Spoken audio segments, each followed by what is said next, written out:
Hello बच्चों, मैं Gopal sir एक बार फिर से आप सभी का स्वागत है मेरे YouTube channel Gopal sir classes में। आज हम देखने वाले हैं क्लास 12th फिजिक्स और क्लास 12th फिजिक्स में आज हम स्टार्ट करने वाले हैं एक नया चैप्टर, न्यू चैप्टर का स्टार्टिंग होने वाला है। उस चैप्टर का नाम है गतिमान, आवेश और चुंबकत्व। ठीक है, तो आज का जो चैप्टर है उसके बारे में मैं सबसे पहले आपको बता देता हूं कि जैसे कि नाम से स्पष्ट है गतिमान, आवेश और चुंबकत्व, तो यहां हम भौतिकी की एक बहुत ही पुरानी जो शाखा है, जो ब्रांच है, उसका स्टार्टिंग करने वाले हैं जिसे बोलते हैं बेटा इलेक्ट्रोमैग्नेट्स। हम यहां दोनों के गुणों का फिर से एक बार अध्ययन करेंगे कि विद्युत और चुंबकत्व में क्या रिलेशनशिप होता है, या बोल सकते हैं कि हम जो विद्युत धारा होती है उसके चुंबकीय प्रभाव का अध्ययन करने वाले हैं। तो चलिए थोड़ा सा हम पीछे की ओर चलते हैं कि हमने क्लास 12 जो फिजिक्स है वहां स्टार्टिंग से लेकर अभी तक क्या क्या चीजें देखी है, क्या क्या चीजें हमने पढ़ी हुई है। तो बात करेंगे क्लास 12 फिजिक्स। हमने जब स्टार्ट किया था तो हमने चैप्टर आपको बताया था स्थिर विद्युत, और स्थिर विद्युत में हमने साथ ही साथ पढ़ा था विद्युत विभव।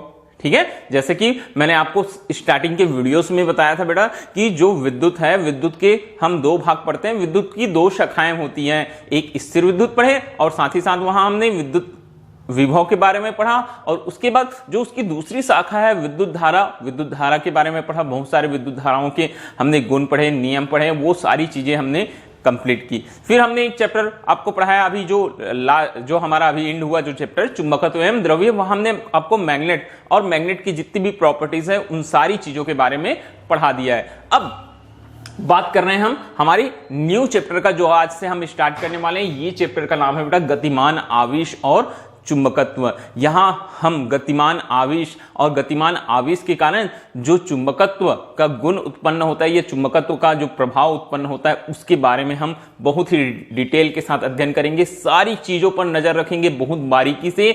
हम टॉपिक वाइज हम देखते जाएंगे वन बाय वन कि क्या क्या चीजें यहां हैं। ठीक है, तो क्लास स्टार्ट करने से पहले मैंने सारी चीजें आपको बता दी कि क्या आज हम करने वाले हैं। तो चलिए बात करेंगे इस चैप्टर की। यही चैप्टर कुछ बुक्स में धारा के चुंबकीय प्रभाव के नाम से भी दिया हुआ है, और जो हमारा एनसीईआरटी का जो सिलेबस है वहां गतिमान, आवेश और चुंबकत्व सारे के सारे बोर्ड्स, जितने भी हिंदी मीडियम बोर्ड्स हैं, एनसीईआरटी बोर्ड हैं, उनमें आपको ये चैप्टर आपको मिलेगा गतिमान, आवेश और चुंबकत्व। तो क्लास हम स्टार्ट करते हैं। सारे वीडियोस आप बहुत अच्छे से देखते जाएंगे वन बाय वन। ठीक है, और जो बच्चे अभी तक चैनल सब्सक्राइब नहीं किए हैं वो प्लीज चैनल पहले सब्सक्राइब कीजिए, क्योंकि आपको बहुत ही अच्छे फिजिक्स के वीडियोस मिलने वाले हैं हमारे YouTube channel Gopal sir classes में। इसीलिए मैं बोल रहा हूं आप पहले चैनल सब्सक्राइब कीजिए और हमको फॉलो करते चलिए। जितने भी वीडियोस आएंगे सभी वीडियोस लाइक करते हुए चलिए। जो भी आप बोलना चाहते हैं कमेंट बॉक्स में आकर कमेंट करते चलिए। तो चलिए क्लास स्टार्ट करेंगे। मैंने बता दिया आपको, सबसे पहले ये तो हमारा एक इंट्रोडक्शन क्लास है। आज के क्लास में मैं आपको बहुत सारे नियमों की जानकारी देने वाला हूं, बहुत सारी जो फंडामेंटल चीजें हैं वो सारी की सारी चीजें बताने वाला हूं। तो हम सबसे पहला जो आज टॉपिक लेकर चलने वाले हैं बेटा वो है धारा का चुंबकीय प्रभाव। हम क्या देखेंगे, देखिए मैंने यहां लिख दिया है, हमको कुछ यहां टॉपिक्स देखने हैं। जैसे धारा का चुंबकीय प्रभाव है, क्या देखना है हमको, धारा का चुंबकीय प्रभाव है, ऑस्टेट का नियम है, एम्पियर के तैरने का नियम है, दाएं हाथ का नियम है। ये सारे के सारे टॉपिक्स आज के क्लास में हमको कवर करना है। ठीक है, तो आज ये एक इंट्रो क्लास है। कौन से चैप्टर के लिए, गतिमान, आवेश और चुंबकत्व के लिए, मूविंग चार्ज एंड मैग्नेटिज्म के लिए। ओके, तो चलिए हम क्लास स्टार्ट करते हैं। सबसे पहले मैं बात करूंगा किसकी, धारा का जो चुंबकीय प्रभाव होता है। ठीक है, धारा का जो चुंबकीय प्रभाव होता है। देखिए इधर हमने सबसे पहले आपको बताया था बेटा, जब हमने स्थिर विद्युत पढ़ा था, क्या पढ़ा था बेटा, जब हमने स्थिर विद्युत पढ़ा था तो बताए थे कि कोई भी जो आवेश होता है, कोई भी जो आवेश होता है, ठीक है, या कोई भी आवेश है, ये प्लस क्यू चार्ज है। क्या चीज बेटा, एक प्लस क्यू चार्ज है।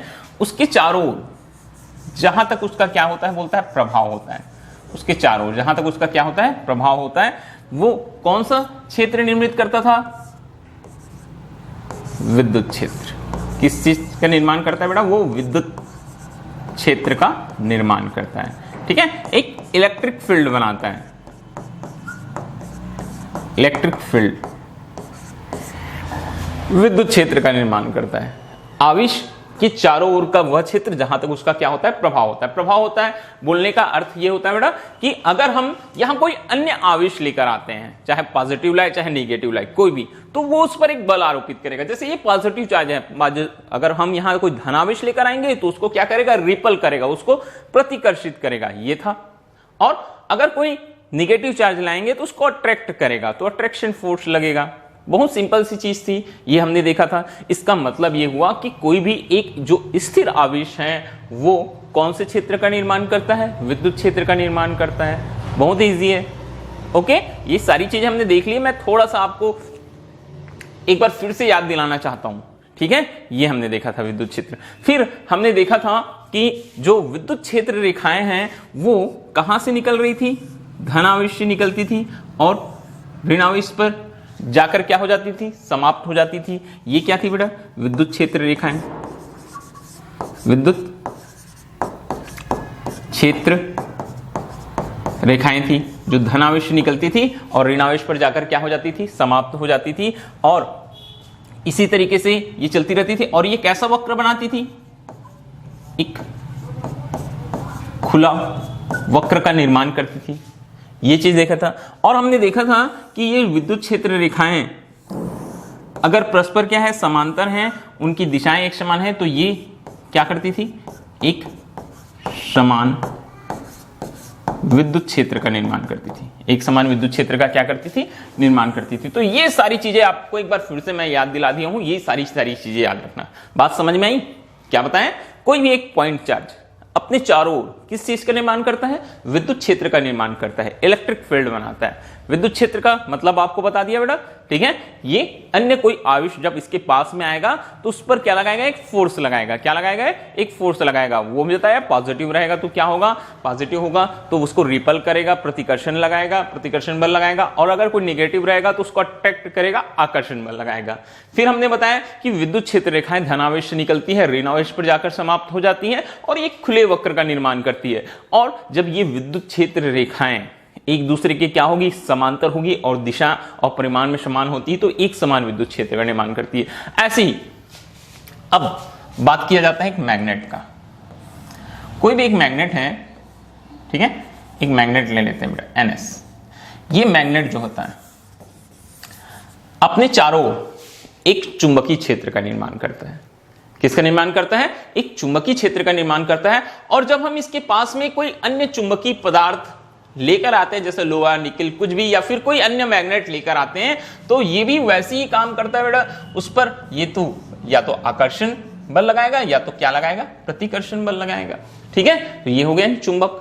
अब यहां भी हमने देखा कि जो चुंबकीय बल रेखाएं थी वो कहां से निकलती थी, N पोल से निकलती थी और S पोल पर जाकर क्या हो जाती थी, इस तरीके से समाप्त हो जाती थी ये।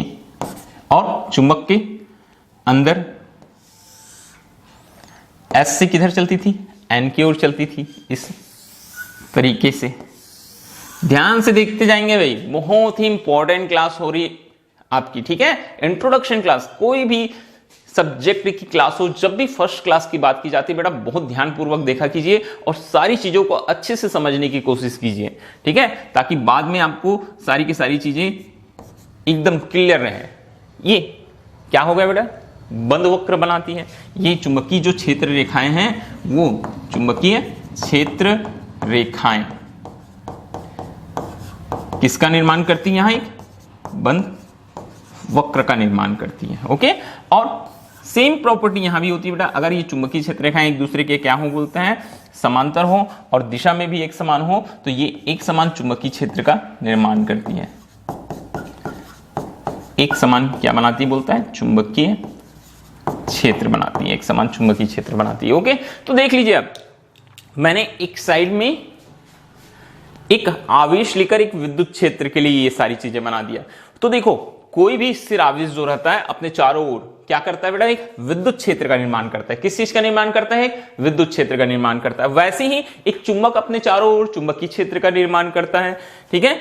विद्युत क्षेत्र रेखाएं धनावेश से निकलती हैं, ऋणावेश पर समाप्त होती है, खुले वक्र का निर्माण करती है। चुंबकीय क्षेत्र रेखाएं उत्तरी ध्रुव से निकलती है, दक्षिणी ध्रुव पर जाकर समाप्त होती है और चुंबक के अंदर साउथ से नॉर्थ की ओर चलती है और ये बंद वक्र का निर्माण करती है।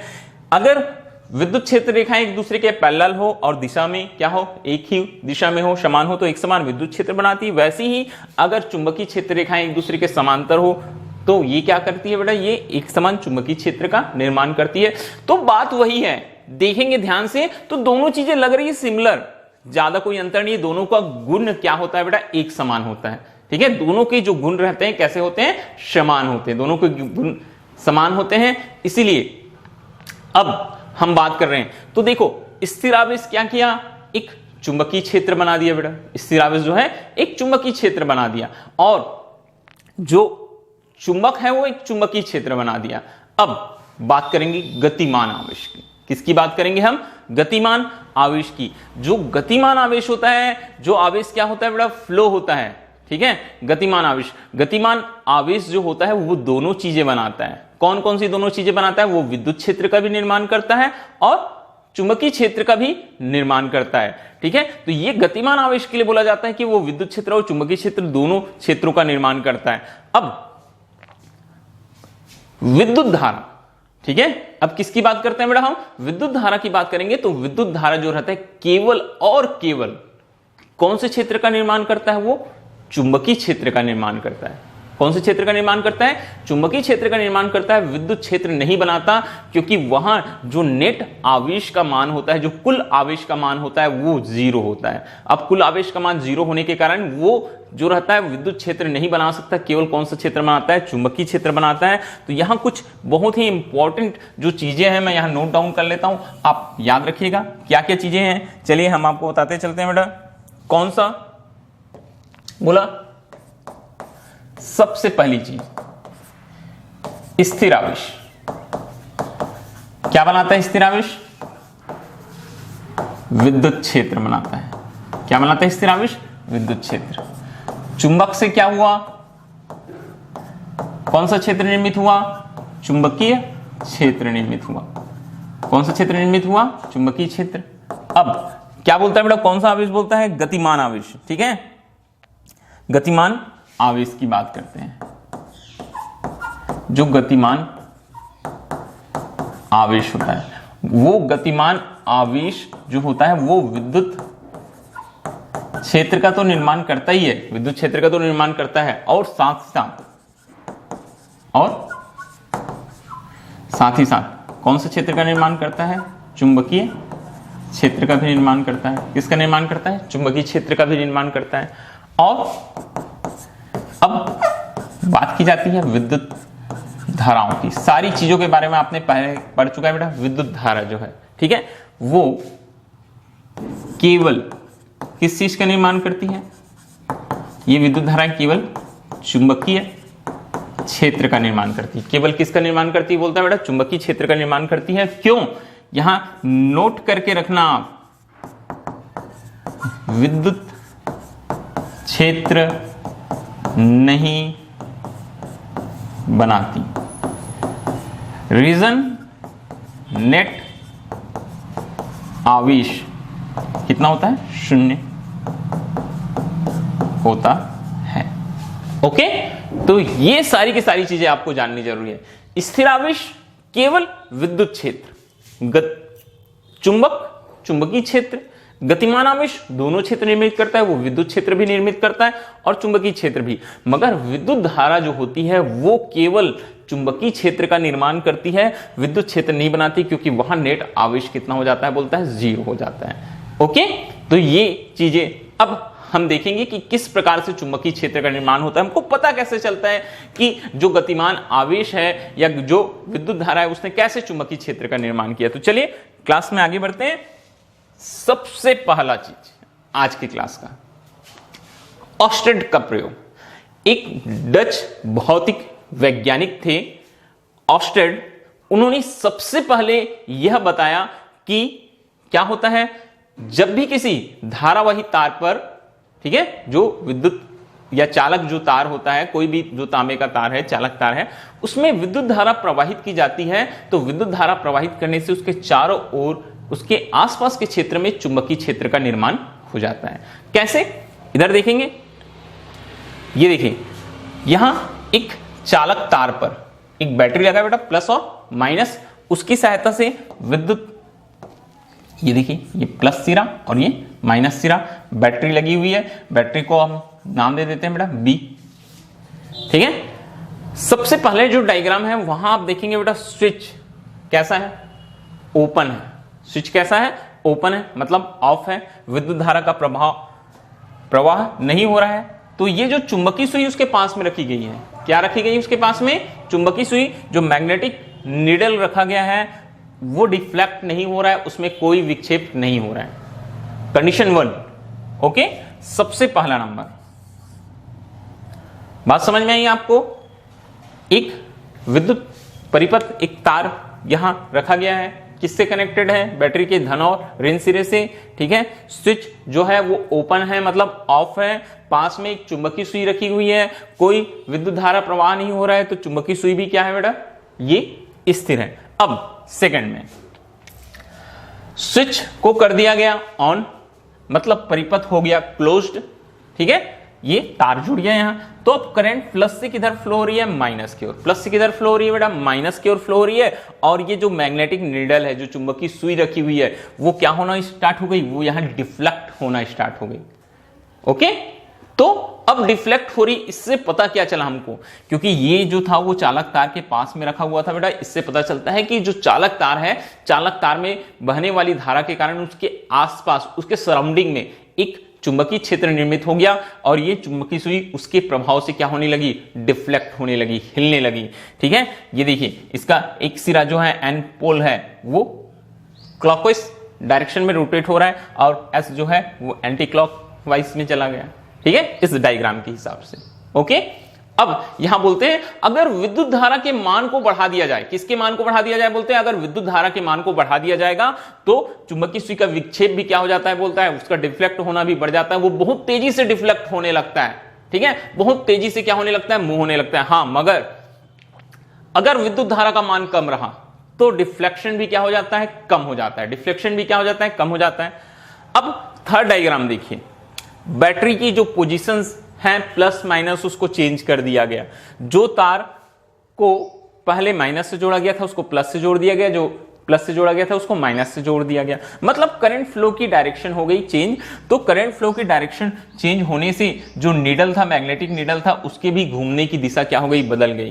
पहले वो यहां चित्र के हिसाब से क्लॉकवाइज डायरेक्शन में रोटेट हो रहा था, वो अब एंटी क्लॉकवाइज डायरेक्शन में रोटेट होना शुरू हो गया। तो ये प्रयोग किया था किसने, ऑस्टेड ने। बहुत ही सिंपल है, आपको समझ में आई होगी। फिर से एक बार सुनेगा बहुत ध्यान से। ऑस्टेड ने क्या बताया कि जब भी किसी चालक तार पर विद्युत धारा प्रवाहित की जाती है और पास में कोई चुंबकीय सुई ले जाया जाए, तो वो चुंबकीय सुई जो मैग्नेटिक नीडल होती है वो क्या होना स्टार्ट हो जाती है, बोलता है बेटा वो डिफ्लेक्ट होना स्टार्ट हो जाती है। क्या होना स्टार्ट हो जाती है, वो डिफ्लेक्ट होना स्टार्ट हो जाती है। इसका मतलब क्या है कि विद्युत धारा के कारण से एक चुंबकीय क्षेत्र का निर्माण होता है। तो इस तरीके से उन्होंने कुछ प्रयोग किए और पता किया कि विद्युत धारा के कारण से आसपास चुंबकीय क्षेत्र का निर्माण होता है। सबसे पहले नंबर में उसने क्या किया, करंट फ्लो नहीं होने दिया। पास में एक मैग्नेटिक नीडल रखा, करंट फ्लो नहीं हो रही थी तो चुंबकीय सुई डिफ्लेक्ट नहीं हुई, मगर जैसे ही करंट फ्लो हुई चुंबकीय सुई डिफ्लेक्ट होना शुरू हो गई। करंट का मान बढ़ाया गया, अधिक डिफ्लेक्ट हुई, करंट का मान कम कर दिया गया, डिफ्लेक्शन कम हो गया। फिर जो पॉइंट्स हैं प्लस माइनस के, उनको चेंज करके करंट फ्लो का डायरेक्शन चेंज करवाया गया। तो जो चुंबकीय सुई की विक्षेप की दिशा है वो क्या हो गई, बदल गई। तो इस प्रकार से ऑस्टेड ने बताया कि विद्युत धारा के कारण से कौन सा क्षेत्र निर्मित होता है, एक चुंबकीय क्षेत्र का निर्माण होता है। ओके, अब आगे बढ़ेंगे बेटा नेक्स्ट टॉपिक में। अगला जो टॉपिक है ये बताया किसने, एम्पियर ने। एम्पियर के तैरने का नियम बोलते हैं, एम्पियर के तैरने का नियम। ठीक है, अब बोलते हैं देखिए, अगर कोई जो करंट कैरिंग जो कंडक्टर है, मतलब धारावाही चालक है, ठीक है, उसके पैरेलल अगर हम, ठीक है, जिधर विद्युत धारा फ्लो हो रही है उधर मूव करके तैरे बोलता है। दिखाई दे रहा है डायग्राम में आपको, एक बच्चा है छोटा सा बेटा, एक छोटा सा बच्चा है, किधर तैर रहा है, जिधर करंट फ्लो हो रही है, ये करंट की डायरेक्शन है बेटा, ये किसकी डायरेक्शन है, ये करंट की डायरेक्शन है। तो जिधर करंट फ्लो हो रहा है उस डायरेक्शन में ये बच्चा क्या हो रहा है, उसके पैरेलल तैर रहा है। तो जो इसका कौन सा है हैंड है, बोलता है लेफ्ट हैंड है, ठीक है। इसका मुंह किधर होना चाहिए, ठीक ऐसे पोजीशन में, ठीक है। मान के चलिए इधर यहां से करंट फ्लो हो रही है, ये करंट फ्लो है, ये पैरेलल, उसके पैरेलल, मुंह किधर करेगा, जिधर क्या रहेगा करंट फ्लो होते रहेगा उधर तैरेगा। तो जो इसका लेफ्ट हैंड है वो नॉर्थ पोल की ओर इशारा करेगा, या नॉर्थ पोल को डायरेक्ट करेगा, या नॉर्थ पोल को बताएगा। और ये जो इसका राइट हैंड है वो किसको बताएगा, साउथ पोल को बताएगा। तो देखिए ये जो मैग्नेटिक नीडल है बेटा, ये क्या हो गया बेटा, उसका नॉर्थ पोल हो गया। ये उत्तरी ध्रुव जो लेफ्ट हैंड की ओर है वो क्या शो कर रहा है, उत्तरी ध्रुव बता रहा है। और जो उसका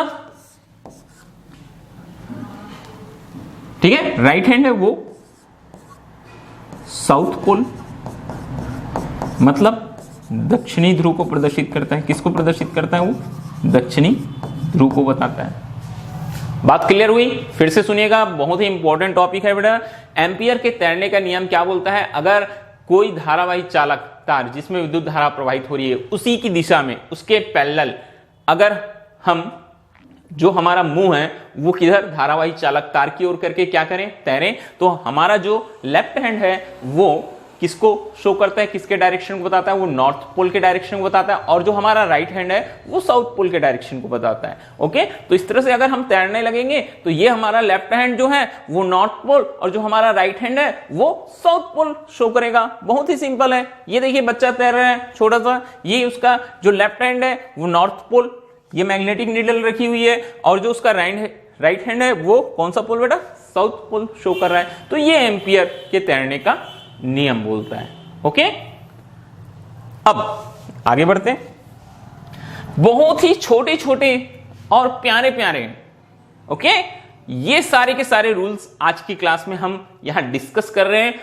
ध्यान से समझते जाएंगे, बहुत इंपॉर्टेंट क्लास होती है। मैंने फिर से बोला जो फर्स्ट क्लास है स्पेशली, सारे के सारे क्लास अपने इंपॉर्टेंट है, मगर बात की चीजें आपको समझनी बेटा, तो आज के क्लास आपको अच्छे से आना चाहिए। ओके, तो चलिए अब विद्युत धारावाही चालक का क्या बोलता है बेटा, चुंबकीय क्षेत्र। हमको कैसे पता चलेगा कि चुंबकीय जो क्षेत्र है वो कैसा बन रहा है, ठीक है, उसका जो आकार है वो कैसा है, या हम चुंबकीय क्षेत्र को किस प्रकार से क्या कर सकेंगे, बोलता है प्रदर्शित कर सकेंगे, ये चीज हमको बतानी है। तो देखिएगा इधर एक कार्डबोर्ड का टुकड़ा रखा गया है, एक कार्डबोर्ड, ठीक है, कोई भी एक कार्डबोर्ड ले सकते हैं, कोई भी पुट्ठे को आप कार्डबोर्ड कटिंग कर लेना, कैसे रेक्टेंगुलर शेप में या स्क्वायर शेप में, जैसे भी स्क्वायर शेप में आप कटिंग कर लीजिएगा। और उसके बीच जो कार्डबोर्ड रहेगा उसका ठीक जो पॉइंट रहेगा, जो सेंटर रहेगा, उसमें आप एक बहुत बारीक सा छेद बना लेंगे, जिसमें से कोई भी एक जो तांबे का तार है, जो धारावाही चालक तार है, वो निकल सके। देखिए डायरेक्शन में एक कार्डबोर्ड रखा हुआ है बेटा, ये कार्डबोर्ड है, और वहां बीचों बीच ये नीले रंग की आपको जो लाइन दिखाई दे रही है, क्या है, एक धारावाही चालक तार है। धारावाही चालक तार ये क्या चीज है, धारावाही चालक तार है, यहां, ठीक है, एक धारावाही चालक तार है, चालक तार XY है, उनके सेंटर से निकला हुआ है, ठीक है। अब ये तार का संबंध किससे किया हमने, बैटरी से। ये बैटरी का प्लस सिरा, ये बैटरी का माइनस सिरा, ये इस तरीके से एक अमीटर लगा दिए हैं। बहुत सिंपल सा डायग्राम बना हुआ है। करंट फ्लो का डायरेक्शन किधर है, प्लस से माइनस की ओर। अब काम क्या करेंगे इसमें, ध्यान से सुने। ये जो कार्डबोर्ड है उसमें हम बहुत सारे जो लोहे के बुरादे हैं, छीलन बोलते हैं हम जिसको, लोहे के बुरादे, छीलन, बहुत छोटे छोटे बारीक बारीक कण होते हैं, ठीक है, बहुत ही छोटे प्यारे और बारीक कण होते हैं। इन सारे कणों को हम कहां डाल देंगे, इस गत्ते के टुकड़े पर, जो कार्डबोर्ड का टुकड़ा रहेगा उसमें हम बिखेर देंगे, ठीक है, उसमें हम क्या कर देंगे बेटा, बिखेर देंगे। अब देखिए बिखेरने के बाद में क्या होगा, यहां जैसे ही हम उसमें बिखेरेंगे और ये करंट फ्लो होना शुरू होगा। अभी हमने बताया करंट फ्लो होना शुरू होगा, और करंट फ्लो होने से क्या होता है, एक चुंबकीय क्षेत्र का निर्माण होता है। किसका निर्माण होता है बेटा, चुंबकीय क्षेत्र का निर्माण होता है। और जो चुंबकीय क्षेत्र के कारण से ये जो आयरन के टुकड़े रहेंगे, लोहे के जो छोटे छोटे टुकड़े रहेंगे, वो इस तरह से कैसे वृत्ताकार, ये ऐसे, ये ऐसे, ये ऐसे,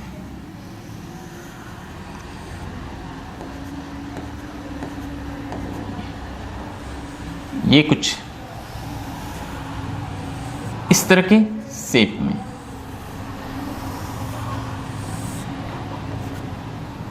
ठीक है, कुछ इस तरह से शेप में क्या हो जाएंगे बेटा, यहां अपना आकार बना लेंगे, ठीक है, इस तरह की कुछ आकृति बना लेंगे। इससे पता चलता है कि जो चुंबकीय क्षेत्र रेखाएं हैं या जो चुंबकीय क्षेत्र है वो वृत्ताकार, ठीक है, किस तरह बनाती है बेटा, वृत्ताकार चुंबकीय क्षेत्र का निर्माण करते हैं, ठीक है। तो ये होता है विद्युत धारावाही चालक का चुंबकीय क्षेत्र का प्रदर्शन करना, ठीक है। ये आप अपने से भी कर सकते हैं, ये प्रयोग बहुत सारे बच्चे करते हैं, ऐसा प्रैक्टिकल करके देखा जा सकता है। तो बात समझ में आई, फिर से एक बार सुनिएगा। एक कार्डबोर्ड का टुकड़ा लेना है, स्क्वायर शेप में रहे सबसे बेटर है, स्क्वायर शेप में उनके बीच में बारीक सा छेद करेंगे, ठीक है, इतना छेद करेंगे कि जो धारावाही चालक है वो तार वहां से आसानी से निकल जाए, और ये भी ध्यान रखेंगे कि वो तार का कोई सिरा किसको, ये कार्डबोर्ड को स्पर्श ना करें, ठीक है। एक बैटरी से उसको संपर्क कर देंगे बेटा, प्लस से विद्युत धारा बहेगी किधर, माइनस की ओर। जैसी करंट फ्लो शुरू होना होगा, ठीक है, स्टार्ट होगा, हम कार्डबोर्ड पर बहुत सारे लोहे के जो बारीक छीलन होती है, आयरन फिलिंग्स बोलते हैं, वो हम डाल देंगे इस गत्ते के टुकड़े पर। वो कैसा आकृति ले लेंगे, वो गोलाकार, विद्युत क्षेत्र रेखाएं जो रहती है वो गोलाकार आकृति, कुछ इस तरह की आकृति ले लेगा, और ये जो गोलाकार आकृतियां हैं वही विद्युत क्षेत्र को प्रदर्शित करती है, या विद्युत क्षेत्र रेखाओं का क्या करती है बोलता है, प्रदर्शन करती है, ठीक है। तो ये था विद्युत धारावाही चालक का चुंबकीय क्षेत्र। और आगे बढ़ते हैं आज की क्लास में। बहुत ही मैं छोटी छोटी और बारीक चीजें ही आपको बता रहा हूं बेटा, मैं ज्यादा आपको डिटेल में लेके नहीं जा रहा हूं। ये सारी चीजें कॉमन चीजें हैं, रूल्स हैं, आपको याद रखनी है कि किस तरह से होती है। अब हम बात करते हैं बेटा दाहिने हाथ की अंगूठे का नियम, बोलता है राइट हैंड थंब रूल, ठीक है, राइट हैंड थंब रूल। तो देखो दाहिने हाथ के अंगूठे का जो नियम है क्या बोलता है, बोलता है अगर हम किसी चालक तार को इस तरीके से अपने दाहिने हाथ से पकड़ें, इस तरीके से, ये जो शेप है डायग्राम में भी आपको दिखाई दे रहा है, इस तरीके से हमको पकड़ना है, तो जो हमारा अंगूठा जो रहता है, जो हमारा क्या रहता है बोलता है, जो हमारा अंगूठा है वो करंट फ्लो के डायरेक्शन को प्रदर्शित करता है। दिखाई दे रहा है, ये करंट फ्लो हो रहा है आई, ये क्या है बेटा, करंट है हमारे पास में, ये क्या है, करंट है, करंट ऊपर की ओर जा रहा है। तो इस तरीके से अगर हम दाहिने हाथ से पकड़ें तो जो हमारा अंगूठा रहता है वो किसको प्रदर्शित करता है, वो करंट की दिशा को प्रदर्शित करता है। और जो हमारी उंगलियां रहती है, देखिए कुछ ऐसे शेप में, ये इस प्रकार से बेटा, ये ऐसे, ठीक है, और जो हमारी उंगलियां हैं वो चुंबकीय क्षेत्र की दिशा को प्रदर्शित करती है। यही बताता है बेटा दाहिने हाथ के अंगूठे का नियम। इस प्रकार से ये देखिए जो रेड लाइन सारी वो चुंबकीय क्षेत्र को प्रदर्शित कर रही है, ये सारी लाइंस चुंबकीय क्षेत्र की दिशा को प्रदर्शित करती है। ओके, बात समझ में आई। तो ये होता है दाहिने हाथ के अंगूठे का नियम, बहुत सिंपल है, याद रखना। जब भी बोलना होगा तो बोलेंगे कि अगर हम अपने दाहिने हाथ से इस तरीके से, ये जो मैंने अभी पकड़ा हुआ है, क्या पकड़े हम, किसको पकड़े, एक धारावाही चालक तार को पकड़े कुछ इस शेप में। तो ये जो अंगूठा है अगर विद्युत धारा की दिशा को प्रदर्शित कर रहा है, तो हमारी उंगलियां जो रहती हैं जो इस तरह से मुड़ी हुई है वो चुंबकीय क्षेत्र की दिशा को क्या करती है, प्रदर्शित करती है। Okay, next. अब दाहिने हाथ की हथेली का नियम बोलता है, ठीक है, कौन सा नियम देखना बेटा, हमको दाहिने हाथ की हथेली का नियम देखना है। तो दाहिने हाथ की हथेली का जो नियम है वो, ठीक है, राइट हैंड पाल्म रूल। ये क्या बताता है, अगर हम अपने दाहिने हाथ की हथेली को इस पोजीशन पर रखें, दाहिने हाथ की हथेली को हम इस पोजीशन पर रखते हैं, तो जो हमारा थंब है, हमारा जो अंगूठा है बेटा, वो करंट के डायरेक्शन को प्रदर्शित करता है। हमारे जो फिंगर्स हैं वो मैग्नेटिक फील्ड को दिखाती हैं, और जो हमारा क्या हथेली है, जो हमारा क्या है हथेली है, पाल्म है, वो बल की दिशा को क्या करती है, प्रदर्शित करती है। कुछ इस तरीके से अगर हम अपने हाथ को रखो, ठीक है, ऐसे रख लीजिए, आप सभी ऐसे रख लीजिए हाथ, तो अंगूठा जो रहता है वो करंट, आप सभी कुछ इस तरह से रख लीजिए अपना हाथ, राइट हैंड, ओके, अंगूठा करंट फ्लो का डायरेक्शन, जो हमारे फिंगर्स हैं वो मैग्नेटिक फील्ड, और ये जो पाम है बेटा बाहर की ओर, ये ऐसे, परपेंडिकुलर बाहर की ओर, लंबवत बाहर की ओर, किसको बताएगा? ये चुंबकीय जो क्षेत्र बल की दिशा को, जो लगने वाले बल की दिशा है। ओके, अंगूठा करंट, उंगलियां मैग्नेटिक फील्ड, हमारी हथेली लंबवत बाहर की ओर चुंबकीय बल की दिशा को प्रदर्शित करती है। तो यहां दिखाई दे रहा है आपको, ये देखिए जो थंब है वो करंट, जो ब्लू कलर में दिखाई दे रहा है ये किसको प्रदर्शित किया बेटा? ये करंट के डायरेक्शन को। जो हमारे फिंगर्स हैं वो मैग्नेटिक फील्ड, और ये जो हमारा पाम है वो, जो पाम है वो किसको प्रदर्शित कर रहा है? वो बल को। किसको प्रदर्शित कर रहा है बेटा? वो बल को प्रदर्शित कर रहा है, बल की दिशा बता रहा है, ये बल की दिशा को बता रहा है। तो इस तरीके से हमको याद रखना है, ठीक है? करंट,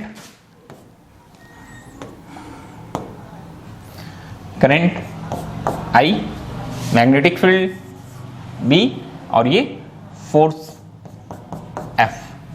तो ये कुछ छोटे छोटे नियम हैं, वो क्लास स्टार्ट करने से पहले, चैप्टर स्टार्ट करने से पहले हमने आपको बता दिया बेटा कि किस तरीके से आपको ये सारे के सारे नियम याद रखना है, ठीक है? और इसी के साथ में एक और नियम होता है, मैक्सवेल स्क्रू लॉ बोलते हैं, मैक्सवेल स्क्रू लॉ। तो चलिए अब हमारा जो नेक्स्ट टॉपिक है वो है मैक्सवेल स्क्रू नियम। इसी को मैक्सवेल का दक्षिणावर्त कॉर्क पेच का नियम भी बोलते हैं। तो देखिए ये जो नियम है बेटा वो भी नियम चुंबकीय क्षेत्र की दिशा ज्ञात करने के लिए यूज किया जाता है। किस तरह से यहां चुंबकीय क्षेत्र ज्ञात किया जाता है मैं आपको बताता हूं। देखिए क्या बोलता है, अगर हम किसी स्क्रू को जो धारावाही चालक तार है उसके अनुदिश रखें, उसकी दिशा में, जिस दिशा में करंट फ्लो हो रहा है, ठीक है? तो यहां देखिए ये जो स्क्रू है बेटा उसकी नोक जो है डायरेक्शन ऑफ करंट शो कर रही है। तो नोक की दिशा में अगर हम क्या करें, बोलता है जिस दिशा में करंट फ्लो हो रही है उस दिशा में इस स्क्रू को हमको घुमाना है। जैसे ये करंट, डायरेक्शन ऑफ करंट किधर हो रहा है? नीचे की ओर। किधर दिखाई दे रहा है बेटा? ये नीचे की ओर दिखाई दे रहा है, डायरेक्शन ऑफ करंट नीचे दिख रहा है। तो हम इसको ऐसा घुमाएंगे कि ये स्क्रू कहां जाए? नीचे की दिशा में जाए, ठीक है? तो जैसे ही हम घुमाएंगे तो जो हमारा जो अंगूठा रहेगा, जो हमारा अंगूठा जिस दिशा में क्या हो रहा है बेटा? घूम रहा है, जिस दिशा में मूव हो रहा है। जैसे अभी मैं इसको ऐसे घुमा रहा हूं तो ये मेरा अंगूठा जो है वो क्या कर रहा है? ये क्लॉकवाइज रोटेशन में मूव हो रहा है, क्लॉकवाइज रोटेशन में।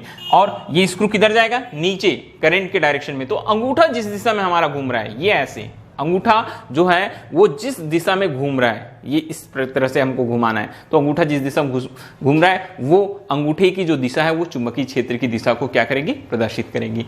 फिर सेकंड डायग्राम में देखिए, अब करंट ऊपर की ओर, अपवर्ड डायरेक्शन में फ्लो हो रही है। तो ऊपर की ओर करने के लिए हमको स्क्रू को भी अब कैसे करना पड़ेगा? जस्ट अपोजिट डायरेक्शन में, इस तरीके से जस्ट अपोजिट डायरेक्शन में हमको मूव करना पड़ेगा। तो अब जो हमारा अंगूठा जिस डायरेक्शन में, इस तरीके से कुछ ये एंटी क्लॉकवाइज हो गया मेरा अंगूठा, ठीक है? तो ये अंगूठा जो है वो चुंबकीय क्षेत्र की दिशा को प्रदर्शित करेगा। तो दोनों तरीके हैं हमारे पास। एक बार नोक नीचे की ओर जा रहा था तो करंट का डायरेक्शन नीचे था, तो हमने नोक को हम नीचे की ओर ले जाने के लिए इस तरीके से घुमा रहे थे। और जब करंट का डायरेक्शन ऊपर हो गया तो हम जस्ट अपोजिट डायरेक्शन में घुमाने लगे। तो यहां जिस दिशा में हमारा अंगूठा घूमेगा वो चुंबकीय क्षेत्र की दिशा को प्रदर्शित करेगा, और जो नोक है उसको हमको कहां लेकर जाना होगा? हमको करंट फ्लो जहां हो रहा है डायरेक्शन ऑफ करंट में लेके जाना पड़ेगा। तो ये कहलाता है बेटा मैक्सवेल स्क्रू का नियम। तो आज के क्लास के लिए बेटा बस इतना ही। अब हम नए लेक्चर में मिलेंगे कुछ नए टॉपिक्स के साथ। इसी के आगे की क्लास में हम आपको सारे के सारे जितने भी इस चैप्टर में डेरिवेशंस हैं, जितने भी टॉपिक्स हैं, सारे के सारे क्लियर करते चलेंगे। अगर आपको आज का क्लास अच्छा लगा होगा, ये वीडियो आपको पसंद आया होगा, तो प्लीज चैनल सब्सक्राइब कीजिए। अपने दोस्तों के साथ, फ्रेंड्स के साथ, अपने क्लासमेट के साथ ये चैनल आप शेयर कीजिए, बताइए उनको, चैनल सब्सक्राइब करवाइए। और भी बहुत अच्छे अच्छे वीडियो आने वाले हैं, और भी क्लासेस के 9 के 10 के मैथ्स, साइंस, फिजिक्स से रिलेटेड सारी के सारे वीडियोस मैं आपके लिए लेकर आने वाला हूं। तो आज की क्लास के लिए बस इतना ही। ओके, फिर मिलेंगे नए लेक्चर के साथ, लेक्चर नंबर 2 में। Okay, bye.